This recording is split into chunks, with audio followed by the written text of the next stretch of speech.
Okay, so I got a notification for some reason. It stopped the down. video, Lay down. which is real annoying. So I guess this will be part B. Good girl. So anyways, but yeah, there was lots of famous people, pop stars, a lot of whores from the brothel were turned into movie stars and musicians. So yeah, that's more, another thing too. That's more fun to talk about. Let's come back at that one. But anyways, going back to soldiers. Yeah. So the soldiers were like super duper lonely, and women were like, they didn't allow women on the base. I think for a good 15 or 20 years, something to that effect. And I mean, I could go into like, and the brothel, I think, was something that was more relatively new. You know, I think the brothel might have been put in place around 1955 or so. So I mean, it was in full force when I was there. I actually didn't know the brothel existed for at least a year, maybe 2 years. I'm not sure, but they actually hid that from me because they knew I was going to freak out about that, which I did. I really freaked out about that. But the women soldiers were not the people in the brothel. Oh no, they're soldiers. Were there men prostitutes? Yeah. For men, I don't know. Well, it's a whatever, you know. Yeah. Whatever. Who cares? Yeah, it's like real life here. You know? Yeah. Okay, so. And the thing is, but none of them were like underage. I don't want to make it sound like. Right. Oh no.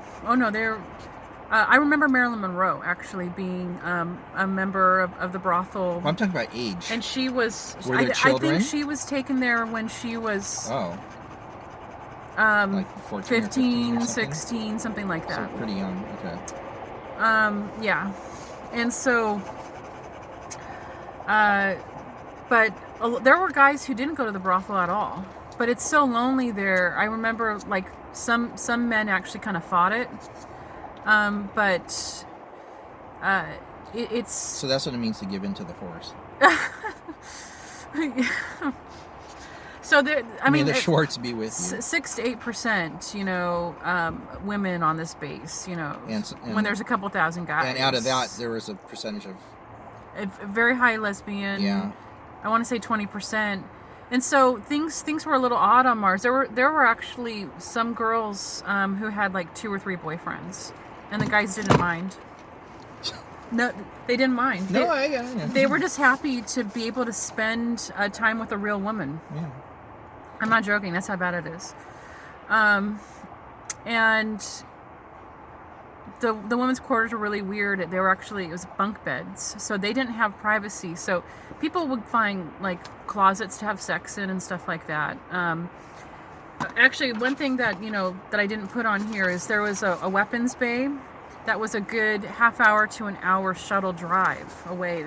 There was nuclear weapons there, and then underneath all of this, there were some rooms that were just massive rooms, empty rooms, that you could easily fit spaceships in.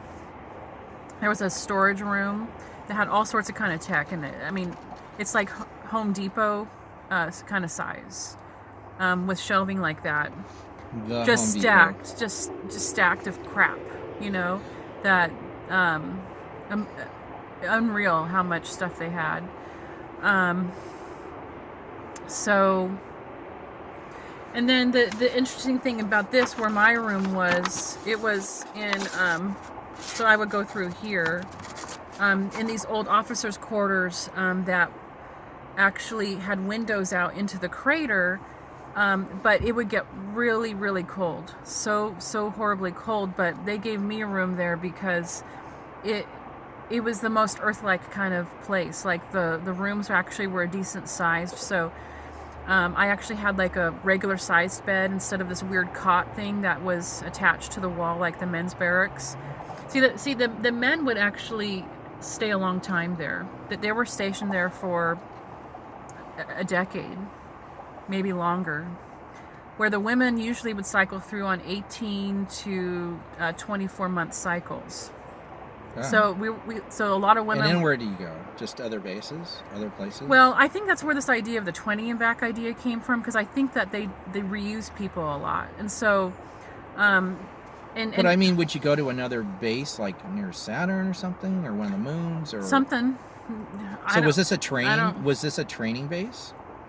No. You know what I mean? Oh no. This was the first foothold on Mars that the Americans owned. Hmm. Yeah. Yeah. Okay. And Well, I guess you train everywhere, but I mean, like initial training.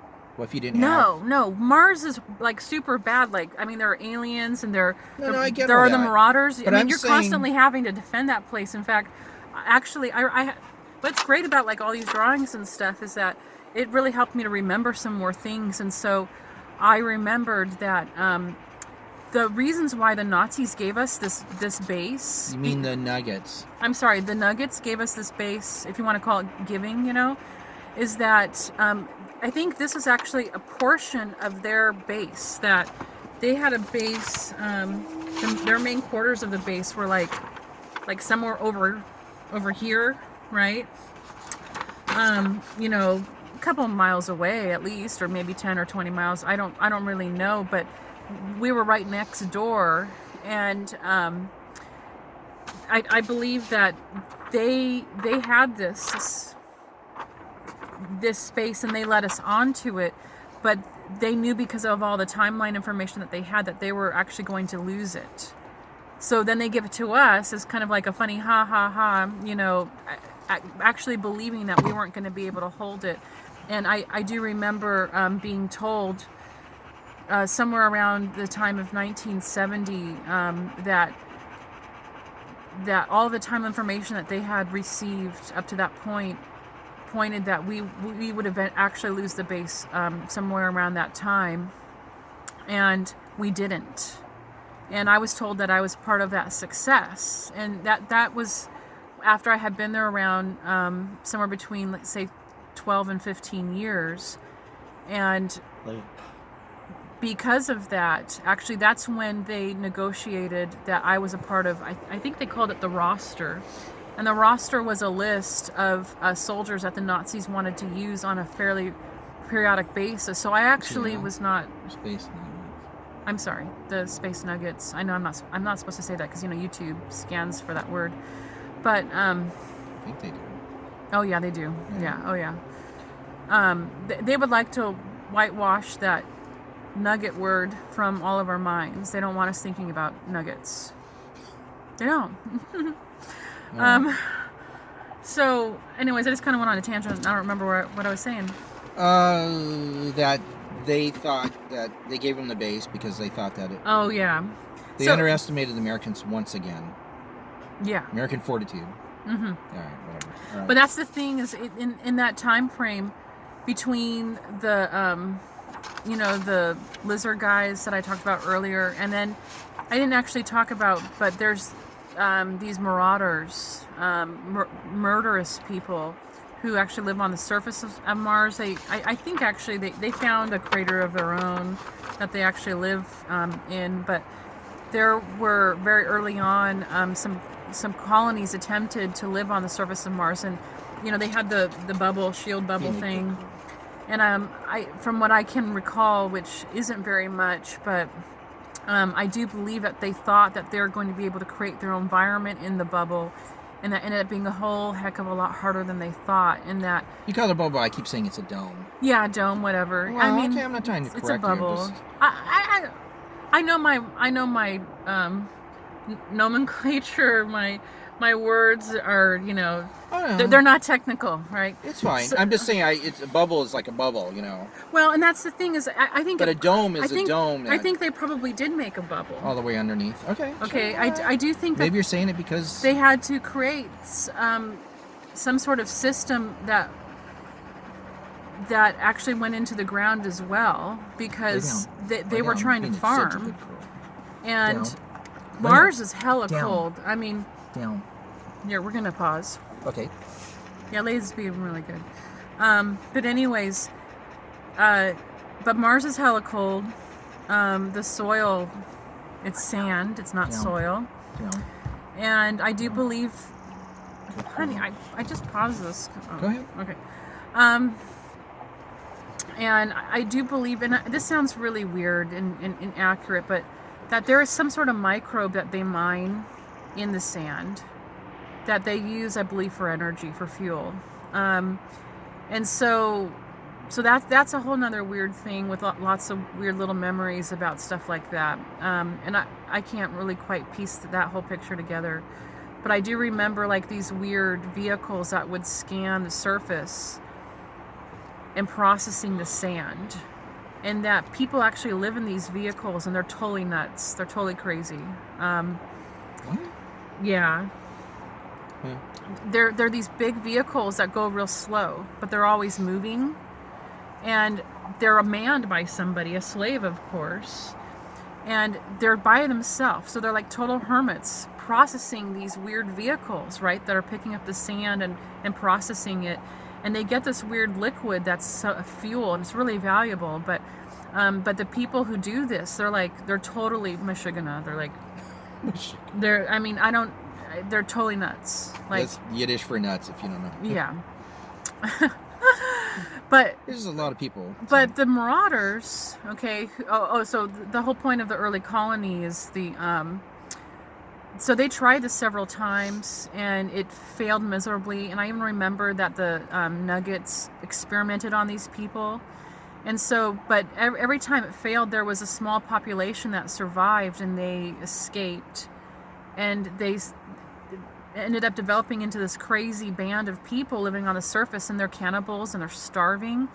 And I do remember that on Mars, they're kind of used as this threat to keep people in line, that if you don't stay in line wherever you're at, you'll be chucked out onto the surface and you'll either become food of these people or you'll become a cannibal yourself.